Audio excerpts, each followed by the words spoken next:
नमस्कार, आप देख रहे हैं दार्शनिक भारत लाइव। फतुहा शहर के दरियापुर अवस्थित कटैया बाबा के स्थान के परिसर में आए हुए हैं और जैसा कि विदित हो कि इस स्थान से आचार्य पतंजलि शास्त्री के माध्यम से अपने सनातन में जो ज्ञान है, दार्शनिकों का ज्ञान है, उसके प्रचारार्थ लगातार यहाँ पे चर्चा हो रही है। और आज का जो मुख्य विषय है कि हमारे भारतीय सनातन परंपरा में गीता पढ़ने से मनुष्य के जीवन में या उसका अनुसरण करने से किस तरह के लाभ होते हैं, इस पर चर्चा होगी। हमारे बीच अरुण पांडे सर हैं, जिन्होंने अपना कीमती समय को निकाल करके हम लोगों के बीच में आने का काम किया है। आइए इस संबंध में इनका विचार जानने का प्रयास करते हैं। सत्य सनातन परंपरा में धर्म के गिरावट को देखते हुए, लोगों की इसमें सक्रियता को कम होते हुए देखते हुए यहाँ पे अपने सत्य सनातन के प्रचारार्थ कुछ इस तरह का ज्ञान विज्ञान की बातें हो रही हैं। इस संबंध में आपका क्या विचार है?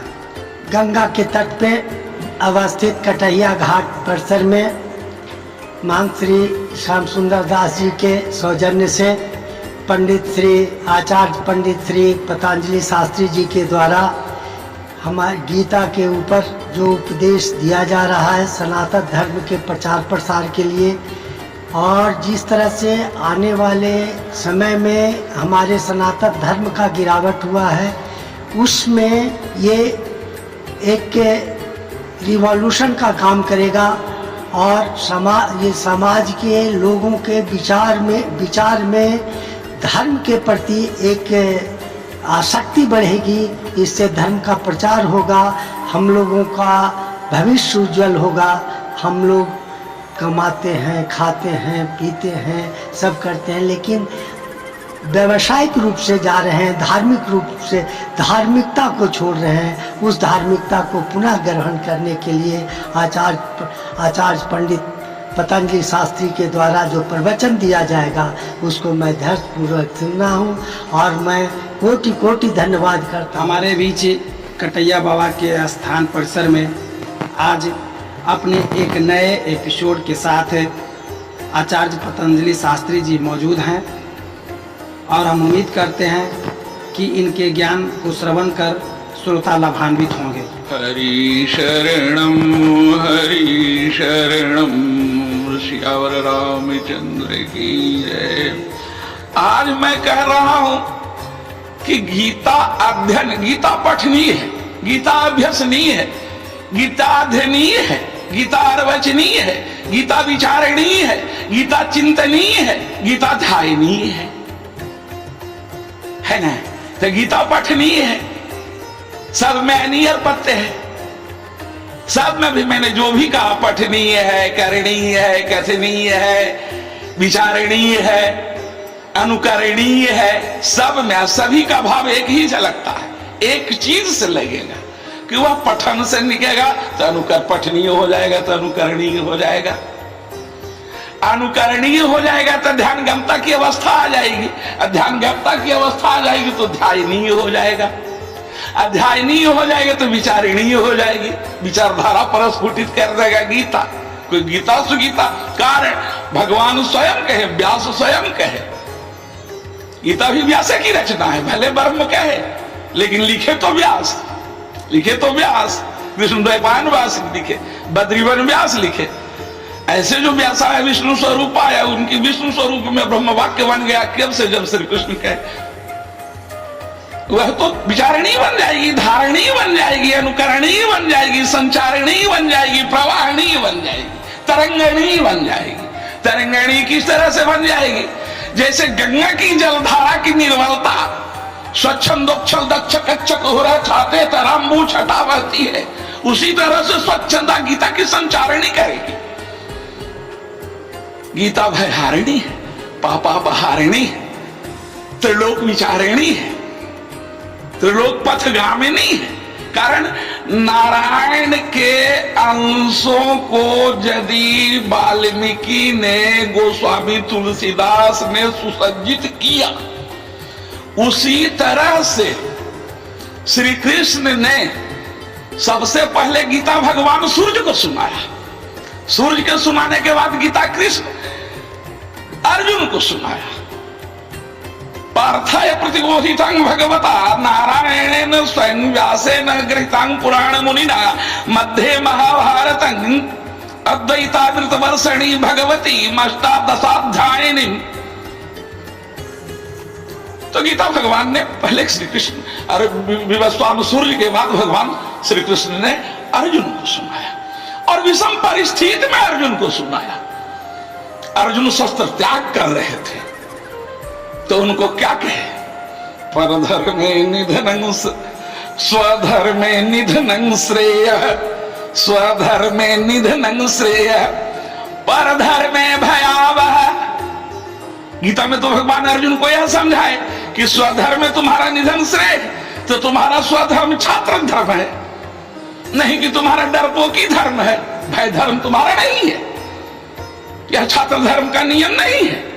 आज जितने तुम देखे हो तो निमित्त में भव सब साचिन, गीता में भगवान आगे कहते हैं कि तो निमित्त में भव सब साचिन, सब तो निमित्त हैं, तुम भले निमित्त बनोगे लेकिन इनको तो मरना निमित्त है। नीति की धारा पर जो आया है जो जाएगा, आते हैं जो है कि नहीं, नाम उसी को रह जाते हैं, नित्य हजारों मरते हैं। क्योंकि भी कहें तो खैर विषयांतर में हम लोग चले जाएंगे। भगवान श्री कृष्ण ने जब गीता बनाई और उसकी सारभूत व्याख्या संत शिरोमणि आचार्य प्रवर और भारत के एक उच्च कोटि के संत नहीं, जिनकी विचार अनुसरण लेखनी लिखने का कौशल कम से कम उन्होंने 200 पुस्तकों अपने जीवन में लिखा, बड़े छोटे मिला के। ऐसे राम सुखदास जी महाराज, श्रद्धेय स्वामी राम सुखदास जी महाराज गीता पाठ की महिमा और गीता पढ़ने के लाभ को इतनी बढ़िया अपनी बुद्धि रूपी कौशलता से और भगवान की जो चातुर्यता उनमें थी, तो उनमें तो साधना से मिला, कारण वह अपने संत स्वरूप है। यह तो पतंजलि को नहीं मिल सकता है, इतना साधना नहीं किए। हाँ होगा, भागधारा की प्रस्फुटित होगी, भगवान की दिव्य शक्ति दे। काव्यशेखर राजशेखर काव्य मीमांसाकार ने कहा, श्रुते न जतने न च वागुपासित, श्रुते न जतने न च वागुपासित। राजशेखर जो मीमांसाकार राजशेखर थे वह भी मूर्धन्य विद्वानी थे, साहित्य जगत में उनकी नाम की पूजा होती है। और वह कहे किसी बात को तुम सुनने की क्षमता रखो, सुनना भी नहीं चाहते हो तो जतन करो, ये दोनों से भी नहीं हो तो वाग्देवी की उपासना करो, साधना में प्रवीणता लाओ, चाहे राम की साधना करो, कृष्ण की साधना करो, किसी दैवी शक्ति की साधना से ही वाग्धारा की स्फुरना होती है।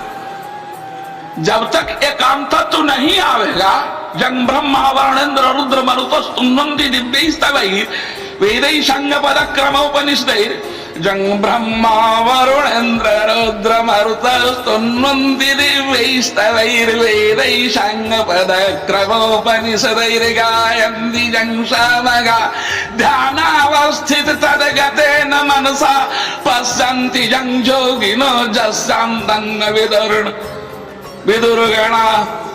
है ना, देवाय तस्मै नमः, देवाय तस्मै नमः कब हो सकता है? और ब्रह्म रुद्र जितने देवता हैं कैसे प्रसन्न होंगे? ध्यानावस्थित, ध्यान रूपी अवस्था में तुम लाओगे तो वही तुम्हारी संचार हो। पाठ का लाभ है। अतः हम लोगों को गीता शास्त्र के अध्ययन अध्यापन श्रद्धा पूर्वक, श्रद्धा भक्ति पूर्वक, बहुत उत्साह और तत्परता के साथ करना चाहिए। गीता का अध्ययन करने का फल और महत्व का वर्णन करते हुए स्वयं भगवान श्री कृष्ण कहते हैं, अध्येस्यते चैमं धर्मं संवाद मावयो शब्द ज्ञान यज्ञेन तेनाहमिष्टः स्यामिति मे मति अध्यस्यते च इमं धर्मं संवाद मानयो ज्ञान यज्ञेन तेनाहम मिष्टं सामिति मे मति। जो पुरुष एक पुरुष को नहीं कह रहे, जो अव्यय पद है, जो कौन पद है? अव्यय पद है। अव्यय जो माने कह रहे हैं सभी को, एक को संबोधित नहीं कर रहे। जो उसमें जो पुरुष धर्ममय हम दोनों के संवाद रूप में गीता शास्त्र को पढ़ेगा, यह नर और नारायण का संवाद है। नर सुनने वाले कौन है? अर्जुन, पार्थ, और नारायण कहने वाले हैं, और दोनों का संवाद है। और आनंद ले रहे थे भीष्म पितामह, मने मने उजा परी, कृपाचार्य ले रहे थे और गुरु द्रोण ले रहे थे। बाकी सभी को पता क्या? कारण रस रस एव व्यक्ति, रस रस एव व्यक्ति, गुणा गुणज्ञ सुव्यक्ति। रस की पहचान जो रस जाना है, जो रसगुल्ला कभी नहीं खाया है वो रसगुल्ला को क्या जानेगा? जो खाली मिर्चाई ही खाया हुआ मिर्चाई का रस की अनुभूति करेगा, वो मीठा का रस का अनुभूत किससे होगा? तो रसगुल्ला रसोवई रस है, रसगुल्ला ही रस को देता है और गुणज्ञ ही गुणज्ञ को पहचानता है। तो यह दोनों का संवाद जो है वह ज्ञान रूपी यज्ञ से होगा। ज्ञान रूपी यज्ञ कैसे आवेगा? ज्ञान रूपी यज्ञ कैसे आवेगा? एक ज्ञान रूपी यज्ञ, यज्ञ करने कहते हैं ज्ञान के।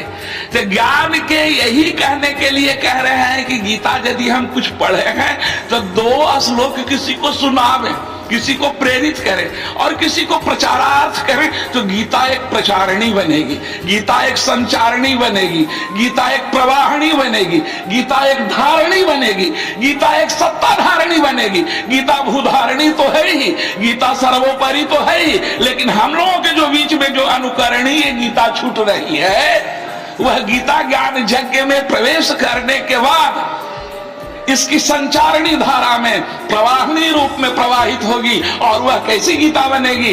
गीता भयहारिणी भवतारिणी पापापहारिणी गीते, गीता संचारिणी पापापहारिणी भयहारिणी गीते।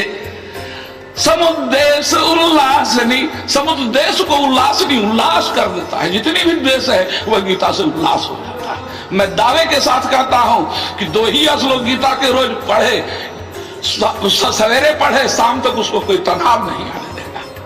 और शाम के सुतने के बाद 5 बार वह राम का और कृष्ण का नाम ले ले, उसे तनाव नहीं रहेगा। जीवन में तनाव नहीं रहेगा। करोड़पति की तो बात मैं नहीं कहूं, लेकिन सांसारिक जीवन में उसे तनाव नहीं होगा। अब आगे है, अर्थ और भाव को समझाकर गीता का अभ्यास करने पर अन्य शास्त्रों की अध्ययन की आवश्यकता नहीं रहती। गीता में अन्य शास्त्र की आवश्यकता नहीं रहती। इसी को भगवान वेदव्यास ने कहा है, गीता सुगीता कर्तव्या कि मन्नी शास्त्र विस्तरे, जो स्वयं पद्मनाभस्य मुख पद्माद विनिश्रिता। पद्मनाभ, पद्मनाभ का अर्थ कीजिए, पद्म माने कमल, नाभ, पद्मनाभस्य षष्ठी विभक्ति का रूप हो गया, तो षष्ठी कारक कर्ता कारक हो गया। और उसमें आ गया क्या? तो पद्मनाभ के यह वाणी, मुख रूपी निश्रित वाणी से जो गीता कहा गया, तो गीता का ही भली भांति गान करना चाहिए।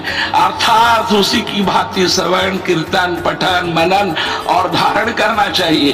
फिर अन्य शास्त्रों की संग्रह की क्या आवश्यकता है? अन्य शास्त्र सुसंग्रह किम करनी है, किम पठनीय? क्योंकि वह स्वयं पद्मनाभ भगवान साक्षात मुख कमल से निकली हुई है। यहाँ पद्मनाभ शब्द का प्रयोग करके भगवान वेद व्यास ने यहाँ पद्मनाभ शब्द का प्रयोग करके श्री वेद व्यास जी यह व्यक्त किया है कि यह गीता उन्हीं भगवान के मुख कमल से निकली है जिनकी नाभि कमल से ब्रह्मा जी प्रकट हुए। जब नाभि कमल से ब्रह्मा जी प्रकट हुए, अब ब्रह्मा से वेद हुआ, तो यह ब्रह्मा के हमारा गीता है कि नहीं? ब्रह्मा की गीता है कि नहीं है? कोई आपत्ति है इसमें? कहीं निरुपत्ति दोष लगेगी सरकार? जब कमल नाभ से भगवान निकले, अब ब्रह्मा जी के मुख से वेद प्रकट हुए, जो संपूर्ण शास्त्रों का मूल है। अतः संसार में जितने भी शास्त्र हैं उन सब शास्त्रों का सार गीता है। सर्वशास्त्रमयी गीता महाभारत भीष्म पर्व के दुनिया में जो किसी धर्म के मानने वाले मनुष्य हैं उन सभी को यह समान भाव से स्वधर्म पालन में उत्साह दिलाती है। किसी धर्म की निंदा नहीं करती, इसमें कहीं किसी संप्रदाय के प्रति पक्षपात नहीं है। गीता सारे उपनिषदों का सार है। सर्वोपनिषदो गावो दुग्धा गोपाल नंदना पार्थो वत्स सुधीर भोक्ता दुग्धं गीता महित मृतं महत। संपूर्ण उपनिषद गौ के समान है। गोपाल नंदन श्री कृष्ण दुग्ध दुहने वाले हैं। कुंतीपुर अर्जुन बछड़ा है। महत्वपूर्ण गीता का उपदेशामृत ही दूध है और उत्तम बुद्धि वाले पुरुष ही उसके पीने वाले हैं। गीता गंगा से भी बढ़कर है। शास्त्रों में गंगा स्नान का फल मुक्ति बतलाया गया है, परंतु गंगा में स्नान करने वाला स्वयं मुक्त हो सकता है। वह दूसरों को संसार सागर में तारने में समर्थ है, किंतु गीता रूपी गंगा में गोता लगाने वाला स्वयं तो मुक्त होता ही है और वह दूसरों को भी तार सकता है। अपने तो मुक्त हो रहा है। और गीता का जो वाक्य ब्रह्म वाक्य लग रहा है तो सुनते न, अभी जो मैंने कहा सुनते न जतने न जवाब उपासित है। केवल भगवान की गाथाओं की, भगवान की कीर्ति को, भगवान के सद रूपों की चर्चा हम लोग करते हैं तो उससे भी हमारी बुद्धि की जो विकृतियां हैं, बुद्धि की जो दुष्प्रवृत्तियां हैं, वह भी जो दुराग्रह दुराधर्ष न्याय से नाश भगवान कर देते हैं। किंतु गीता साक्षात भगवान के मुखारविंद से निकली। फिर भी गंगा में तो गोता उसमें जाकर स्नान करता है, मुक्ति कर और उसकी मुक्ति करती है, किंतु गीता घर घर में जाकर मुक्ति का धर्म दिखलाती है। गीता और रामायण जिस घर में है वह घर तीर्थ हो जाता है। वह घर कौन चीज हो जाता है? तीर्थ हो जाता है। उसमें नेगेटिव जितनी भी शक्तियां हैं, जितनी भी भूत प्रसादी विषाद जो निगेटिव शक्तियां हैं, वह नाश केवल गीता से होती है और रामायण से होता है। कारण रामायण भगवान का अध्ययन है, गीता ब्रह्म वाक्य है। दोनों में एक अन्योन्याश्रय संबंध है, द्वंद्व नहीं है, अन्योन्याश्रय संबंध है। एक दोनों का पूरक है। गीता कृष्ण के पूरक है, रामायण राम का पूरक है। गीता ब्रह्म का पूरक है, वह भी ब्रह्म परमात्मा श्री विष्णु स्वरूप के पूरक है रामायण। गीता गायत्री से भी बढ़कर है। गायत्री जब करने वाला भी स्वयं मुक्त होता है, पर गीता का अभ्यास करने से तो तरन तारण बन जाता है, तरन तारण बन जाता है। मुक्ति तो वह सदावर्त खोल देता है। गीता स्वयं भगवान से भी बढ़कर कहा जाए तो भी अत्युक्ति नहीं होगी। गीता यदि भगवान से भी बढ़कर कहा जाए तो कोई भी अत्युक्ति नहीं होगी, क्योंकि भगवान ने स्वयं कहा है गीता श्रेयं तिष्ठामि गीता में चोत्तमं गृहं गीता ज्ञानमुपाश्रित्य त्रिलोकान् पालयाम्यहम्। यह वराह पुराण में व्यास भगवान कहे हैं कि गीता श्रेयं, गीताया आश्रयं, अहं माने मैं, गीता का आश्रय। तिष्ठामि, कहा तिष्ठामि, ठहरता हूं, तिष्ठामि ठहरता हूं, कहा तो गीता में। चोत्तमं गृहं, जहां उत्तम गृह रहती है, उत्तम गृह रहती है। अब वैष्णवों के यहां गीता नहीं रहेगा, एकदम नहीं रहेगा। जो तार्किक विचार से है और वह अपने पढ़ने में कि हम तो एमए किए हुए हैं, हम तो पीएचडी किए हुए हैं, गीता में क्या है, तो उसके यहां गीता नहीं ठहर सकती है।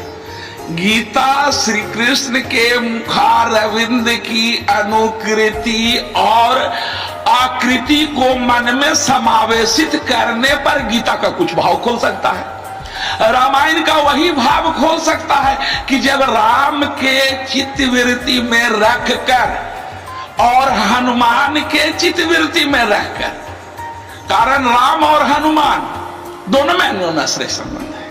राम जहां रहेंगे हनुमान रहेंगे, हनुमान जहां रहेंगे राम रहेंगे। तो इन दोनों में जहां गीता रहेगी रामायण रहेगी। रामायण भी गीता है, दूसरा कुछ नहीं है, गीता ही रामायण है। कहीं किसी का विवेचन और द्वंद्व नहीं है। कहीं किसी का जैसे न किसी को छोट दर्शाए न किसी को बड़ दर्शाए, कारण वहां तो समता मूलक सिद्धांत था। उन लोगों के समय तो समता मूलक सिद्धांत था। गीता ज्ञान उपाश्रित्य त्रिलोकान पालयामि, ऐसे गीता ज्ञान के उपाश्रय से, उपासना से त्रिलोक को मैं पालन कर, मैं गीता के आश्रय में रहता हूं। गीता मेरा उत्तम घर है। गीता के ज्ञान का सहारा लेकर ही मैं तीनों लोकों में पालन करता हूं। गीता ज्ञान का सूरज है, भक्ति रूपी मणि का भंडार है, निष्काम कर्म का अगाध सागर है। गीता में ज्ञान भक्ति, गीता में क्या है? गीता में ज्ञान का भंडार है, निष्काम रूपी भक्ति है। भक्ति यदि सीखना है तो हनुमान चालीसा पढ़े, भक्ति यदि सीखना है तो रामायण को 5 चौपाई को शुरुआत करे। मैं दावे के साथ कहता हूं कि 2 महीना के अंदर उसमें राम भाव की जागृति होगी और हनुमान की भक्ति की प्रगाढ़ता होगी। एक बार हनुमान चालीसा पढ़ लेने के बाद रामायण का 5 चौपाई रोज करे और उसके बाद देखे कि राम में हमारी कितनी अनुकृति होती है। यही गीता विचारणीय, पठनीय, रामायण अनुसरणीय, करणीय, धारणीय, तत्वनीय, चिंतनीय है, तत्वनीय, चिंतनीय है, ज्ञान गम्य है, ध्यान गम्य है, बोध गम्य है, निष्काम कर्म का आगाध सागर है। गीता में ज्ञान भक्ति, ज्ञान रूपी भक्ति। ज्ञान रूपी भक्ति कब लगाओगे? जब ध्यान रूपी भक्ति लगाओगे। ध्यान रूपी भक्ति कब लगाओगे? तो प्रभु के नाम का स्मरण करते हुए गीता का कुछ ध्यान में करो, पहला स्वरूप लाओगे। ऐसे यदि गीता 10-12 बार तुम पढ़ जाओ तब अपने तुम देखो कि हमको गीता में कितना प्रवेश भगवान ने दिया। तो निष्काम भाव, और उसमें भी निष्काम भाव होना चाहिए। यह धारणा नहीं होनी चाहिए कि मैं गीता का पांडित्य बन गया, यह नहीं बताता है। रामायण का मैं पांडित्य बन गया। रामायण और गीता साधना का पूरक है, नहीं कि तुम्हारी विद्वत्ता की पूरक है। तुमको तरण तारण कब करेगा? निष्काम भाव रहेगा। ऐसा बतलाया गया है। वैसा ही ग्रंथ गीता में भी एकत्र नहीं मिलता। आत्मा के उद्धार के लिए तो गीता सर्वोपरि ग्रंथ है। भागवत में हम उलझ के रह जाएंगे। 18,000 श्लोक है। स्कंद पुराण 81,000 श्लोक है। छोटा सा विष्णु पुराण है, उसमें भी 10,000 श्लोक है। इसमें 700 श्लोक है। 700 श्लोक पढ़ने में कुछ नहीं है। 1 मिनट का पाठ 5 मिनट लगता है। कुछ भी करने की जरूरत नहीं, तुम दुआ श्लोक पढ़ो ना भाई। अश्लोकार्धम अश्लोक पादम बा, अश्लोकार्धम श्लोक पादम बा। आधा श्लोक पढ़ो या पाद श्लोक पढ़ो, उसमें तुम वैकुंठ धामनी बन जाओगे। आत्मा के उद्धार के लिए तो गीता सर्वोपरि है। इसके सिवा यह मनुष्य के सभी प्रकार का उन्नति का मार्ग दिखाने वाला ग्रंथ भी है। शरीर की उन्नति के लिए गीता में सात्विक भोजन बतलाया गया है। गीता पढ़ने वाला को, विष्णु के नाम के स्मरण करने वाला को, राम की चर्चा सीताराम करने वाला को, वह असात्विक नहीं होगा। कोशिश करेगा कि मैं सात्विक भोजन करूं। कि युक्त आहार विहार से युक्त करना सुपोषण। युक्त आहार विहार कौन दिलाएंगे? तो गीता दिलाएगी, रामायण दिलाएगा, दूसरा कोई नहीं दिलाएगा। दोनों में अन्योन्याश्रय संबंध है। और उसको भगवान गीता के 17वां अध्याय के, मैं नहीं कह रहा हूं, यह गीता कह रही है। मैं नहीं कह रहा हूं, यह गीता कह रही है। गीता के 17वां अध्याय के 8वां श्लोक में कहा है, कहे है स्वयं परमात्मा श्री कृष्ण ने, आयु सत्व बल आरोग्य सुख प्रीति विवर्धना रसा स्निग्धा स्थिरा हृदया आहार सात्विक क्रिया। आयु सत्व बल आरोग्यम, आयु बुद्धि, बल, आरोग्य, सुख और प्रीति को बढ़ाने वाला, रसयुक्त चिकने और स्थिर रहने वाला तथा स्वभाव से ही मन को प्रिय ऐसे आहार अर्थात भोजन करने से पदार्थ को सात्विक प्रिय होते हैं। एक बार बोली वृंदावन बिहारी लाल की जय, राघवेंद्र सरकार की जय, जनक किशोरी की जय। आचार्य पतंजलि शास्त्री के वाणियों को आपने श्रवण किया। हम उम्मीद करते हैं कि इस एपिसोड में इनसे बहुत कुछ अपने सत्य सनातन के बारे में जानने और समझने का अवसर मिला होगा। अच्छा लगे तो ज़रूर कमेंट्स करें, शेयर करें। फिर मिलते हैं अगले एपिसोड के साथ। नमस्कार, जय श्री राम।